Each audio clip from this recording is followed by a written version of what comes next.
basically the same. Okay, as you see more stuff now. I went ahead and created the devices for the other drum sounds. I'm gonna connect a couple of those just for you guys to see. But basically, it's the same type of idea. Obviously, if you see here, I'm not using compressors for the other drum sounds. I don't necessarily need them, and I might not even need the EQ.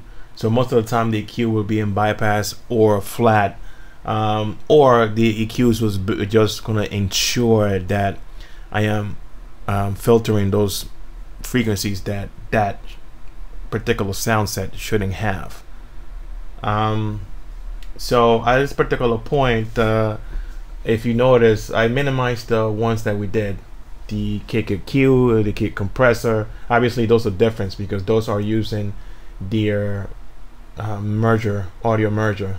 The other sounds don't need that.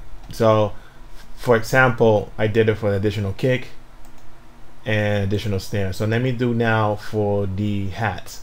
The way I configure my drum sounds, I normally put the hat on 7, just as the way it normally ends up in my kits. So I want to take the output of 7 and go into the EQ input, and then simply I take the output of that and go to the next available channel. So obviously you see their hats and so on and so on. I normally put all my, whatever type of sound that might be a perk on 8. So then I go all the way and do that. And this might seem to be a lot of steps, but this is a one-shot deal. Once you do it and you get it to the way you want it, every single time you open your project, you have it the way you like it, and therefore there's no issue. So this is just one shot. So, and if you keep some type of order and proper naming, it becomes very easy. And most of the time when you make a track, you have, at least in the drum elements, you have the basic type of sounds, regardless of how different the drum patterns can be.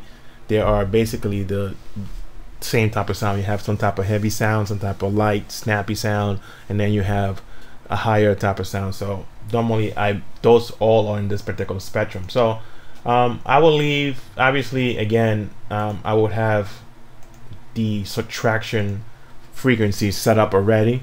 At the end of this tutorial, if it doesn't go too far, and I think already I'm running a little long, I will just show you the rack that I created with my settings briefly, and obviously I would have to post that to try to explain it.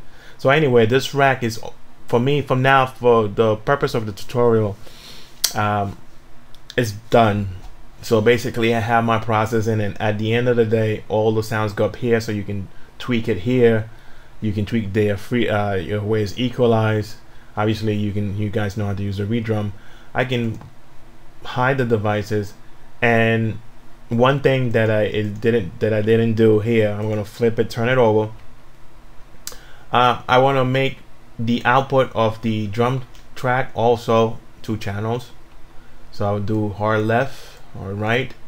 I do that normally with the results of the mixer, just to give it a fuller sound.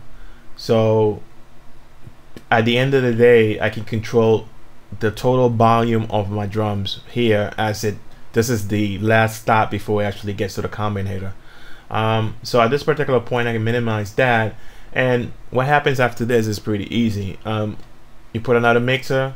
Again, you will create, at least in my case, I create my default elements that I might use, and I will load them, and most of the time I change them, but at least if I know I have to use, chances are I would use one reverb and just change the patches.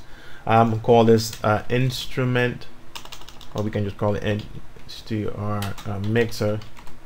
Obviously I'm turning that back again, and one of the things that, if you notice, that I probably should have done from before, let me just maximize this thing of this guy. These normally I probably should have hit the shift, because I don't want these to be auto routed. So let me just disconnect everything real quick, disconnect this guy, because it will try to connect it with the mixer on top, and I don't want to do that.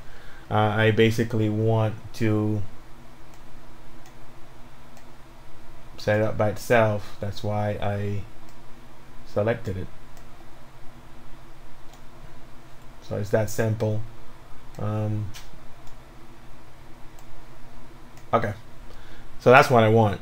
I want it to be by itself, and then I'll take the output of this instrument mixer, which I'm basically gonna have all my instrument samples or whatever is gonna hit this guy.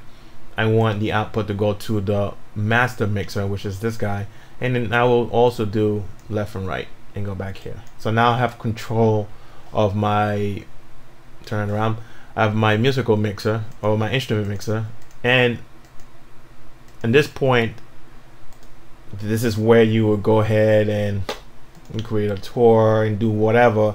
And if you have to, if you create instruments that you need to equalize, and a lot of these patches have equalizers, you can create an equalizer underneath it.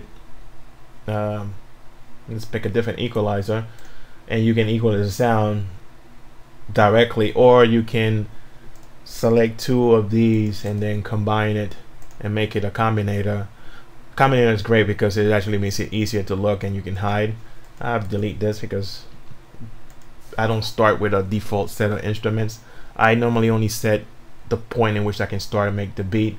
Another good thing to know is that you want to make sure that you set it in a way in which you have your basic settings. So, you know, make sure you turn the particular stuff on that you want on, the click level. Make sure that you set it up in a way in which after you start creating a beat, you don't have to change it. If you have a default template tempo that you like working your music on, or signature, you set that fun. But basically after a while, you just review to see if you have everything the way you want it and the way you want it to look. I will make this smaller too, because I'm not going to touch this until the real end of the beat. And I normally hide this to give it some room, but you can leave it open. I'm going to close it. So now we get to a point in which we have the project the way we want it. I can at this point first save it. Okay, so now I save. I call this blank as part of the test, and now you go forward and then you hit preferences, and you have the choice to what to open: an empty rack, built-in, and a custom. I obviously have custom because I wanted to open the project that I just created, and I guess okay, close. Okay, so from this point on, next time you open the Reason, you will get your track, and you can basically just start working on your beat. You would just open it, load a drum sound. I'll find one real quick. Okay, there goes a drum sound, and then let's say you want to do a kick, you open the snare, anything. Okay, and basically you can start working on it. We'll click it just to see how that works. If I open up the only for the kick and the snare, I should see some type of, see, obviously going to the compressor or whatever. Obviously I have no settings, and I don't think I want to get a chance to show you the actual settings inside, but that will be maybe in part 2 on a beginning of next tutorial. Okay, I hope you guys enjoyed it. Make sure to again check me out at www.m.music.com. Big shout outs to Dynamic Producer. Big shout outs to Online Beat Tutor. Actually, most of the videos there are good tutorials, so hopefully mine is one too. YouTube and all the other producers on the grind. That's it for now, and hopefully it can come out with something good soon. Okay, peace out.